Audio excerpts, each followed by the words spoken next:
ಗೌರಿ ಹುಣ್ಣಿಮೆಯ ಅಂಗವಾಗಿ ಕೊಪ್ಪಳ ತಾಲೂಕಿನ ಹುಲಿಗಿಯಲ್ಲಿರುವಂತಹ ಹುಲಿಗೆಮ್ಮ ದೇವಿ ದೇವಸ್ಥಾನಕ್ಕೆ ಶುಕ್ರವಾರ ಲಕ್ಷಾಂತರ ಭಕ್ತರು ಭೇಟಿ ನೀಡಿ ದೇವಿಯ ದರ್ಶನವನ್ನ ಪಡೆದುಕೊಂಡರು. ಶಕ್ತಿ ದೇವತೆ ಎಂದೇ ಹೆಸರಾದ ಹುಲಿಗೆಮ್ಮ ದೇವಿ ದರ್ಶನಕ್ಕೆ ಪ್ರತಿ ಮಂಗಳವಾರ ಹಾಗೂ ಶುಕ್ರವಾರ ಲಕ್ಷಾಂತರ ಭಕ್ತರು ಬರುವುದು ಸಾಮಾನ್ಯ.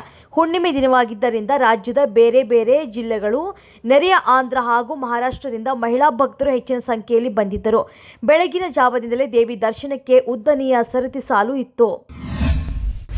ಕರ್ನಾಟಕದ IAS, IPS ಅಧಿಕಾರಿಗಳ ಹೆಸರು ಮತ್ತು ಭಾವಚಿತ್ರವನ್ನು ಬಳಸಿ ಫೇಸ್ಬುಕ್ ಮೂಲಕ ಹಣವನ್ನು ದೋಚ್ತಾ ಇದ್ದ ರಾಜಸ್ಥಾನ ಹಾಗೂ ಮಧ್ಯಪ್ರದೇಶದ ಮೂಲದ ಇಬ್ಬರು ಸೈಬರ್ ವಂಚಕರನ್ನ ಬೆಳಗಾವಿ ಜಿಲ್ಲಾ ಪೊಲೀಸರು ಬಂಧಿಸಿದ್ದಾರೆ. ಮಧ್ಯಪ್ರದೇಶದ ಛತರ್ಪುರ ಜಿಲ್ಲೆಯ ಚಾಂದಲಾದ ವಿಜಯಕುಮಾರ್ ಕಿಶೋರಿಲಾಲ್ ತಿವಾರಿ ಹಾಗೂ ರಾಜಸ್ಥಾನದ ಅಲ್ವಾರ ಜಿಲ್ಲೆಯ ಕೋಟಾ ಕರ್ಧು ಗ್ರಾಮದ ಅರ್ಬಾಜ್ ಹಸಮ ಖಾನ್ ಬಂಧಿತ ಆರೋಪಿಗಳು ಅಂತ ಗುರುತಿಸಲಾಗಿದೆ.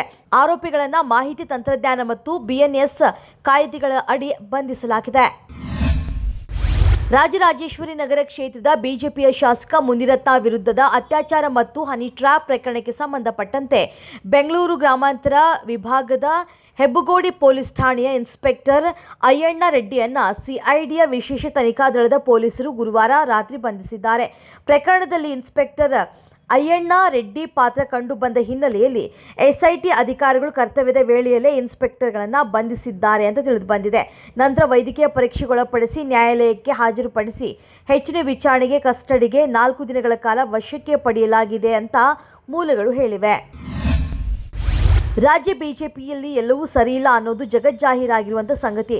ನಳಿನ್ ಕುಮಾರ್ ಕಟೀಲ್ ನಂತರ ರಾಜ್ಯಾಧ್ಯಕ್ಷ ಸ್ಥಾನಕ್ಕೆ BY ವಿಜಯೇಂದ್ರ ಅವರನ್ನ ಆಯ್ಕೆ ಮಾಡ್ತಾ ಇದ್ದಂತೆ ಭಿನ್ನಮತೀಯರ ಗುಂಪು ಸಕ್ರಿಯವಾಗಿತ್ತು.